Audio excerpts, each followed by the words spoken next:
Behavior and body language expert and contributor of the Behavior panel, Gregory Hartley, is with us. Welcome back. Nice to talk to you.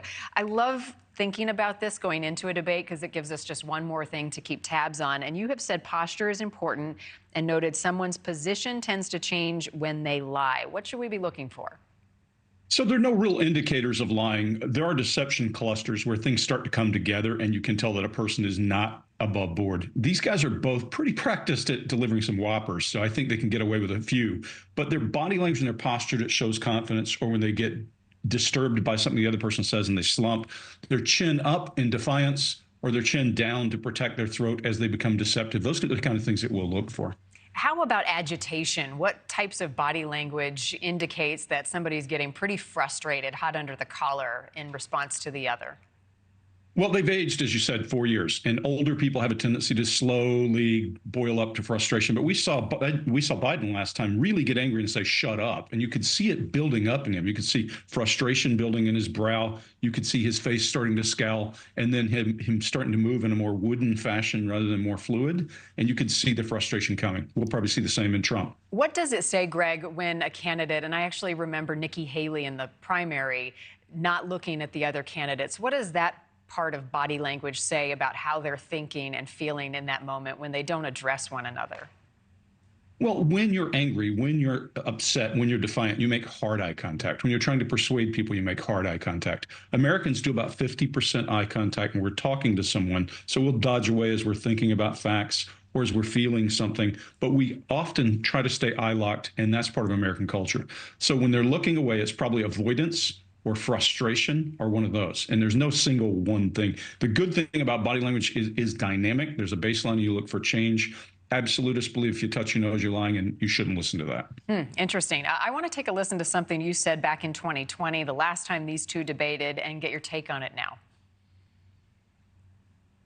Trump has a very specific style, and he's going to be more animated and almost goofy for a guy his size at times.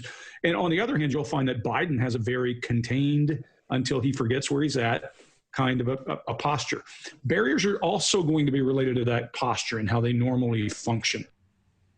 Do you still believe that to be true now with they're both a little bit older and they've both got a little more experience? Yeah. Well, I don't think experience is going to be the issue. I think as we age, we decay. And the things that what Biden has done a great job with that State of the Union is because he was delivering something he's delivered a million times. As we decay, we're more likely to react than we would the other way if a person gets under our skin. The frustration may take longer, but when it gets there, it may take you off track. So we'll look for Biden, for example, holds both hands up when he's on task. And if you see one hand drift off, look for a problem. What else are you looking for tonight, Greg? What should we be watching? Well, like I said to you before, everything is about baseline, and we look for a normal. And in Biden, there are two. There are now look and come on, man. And we look for both of those. The minute he gets off those two, then he starts to kind of drift.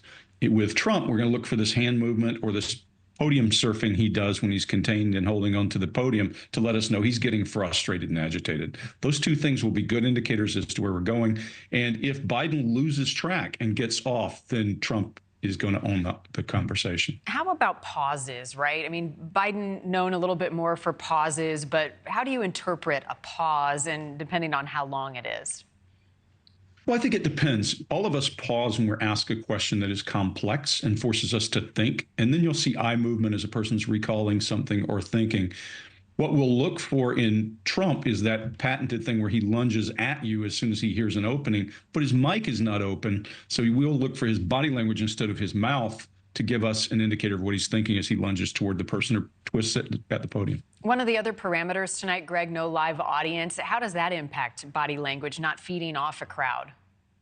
Well, I think when we're talking about people feeding off of a crowd, Trump is the guy. Trump is an entertainer first, politician second. Biden has spent 75 years, I'm joking, of course, doing the same exact thing over and over. So it doesn't matter whether there's a person there or not. He's also done quite a few recent speeches with no one around. So I think that's a disadvantage for Trump to get energy from people and know how they're responding. Thank you for watching. Go to newsnationnow.com to find NewsNation on your television provider. And don't forget to click the red subscribe button below to get more of NewsNation's fact-driven, unbiased coverage.